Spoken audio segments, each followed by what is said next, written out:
അഖീദ അത് നന്നായാൽ മാത്രമേ ജനങ്ങളുടെ ബാക്കി എന്തും നന്നാവുകയുള്ളൂ. അവരുടെ കർമ്മങ്ങൾ നന്നാകണമെങ്കിൽ, അവരുടെ സ്വഭാവം നന്നാകണമെങ്കിൽ, അവരിൽ ഐക്യമുണ്ടാകണമെങ്കിൽ, അവരുടെ നന്മകൾ അത് വിടരണമെങ്കിൽ വിശ്വാസം ശരിയാകണം.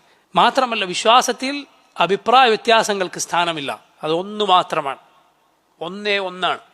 അതിൽ ഒരാൾക്ക് ഇന്ന മദ്ഹബ്, മറ്റയാൾക്ക് ഇന്ന മദ്ഹബ്, അയാളുടെ അഖീദ ഇന്നതാണ്, ഒരാൾ അശാരിയാണ്, മറ്റയാൾ മാതുരീദിയാണ്. ഇല്ല, ഒരൊറ്റ മദ്ഹബ്, അത് മാത്രമേ ഇസ്ലാമിൻ്റെ വിശ്വാസത്തിലുള്ളൂ. റസൂലുള്ളാഹി സ്വല്ലല്ലാഹു അലൈഹി വസല്ലമ പഠിപ്പിച്ച ഒരേ ഒരു മദ്ഹബ്, സഹാബത്തിന്റെ മൻഹജ്, അയിമ്മത്തിന്റെ എല്ലാ മൻഹജ്.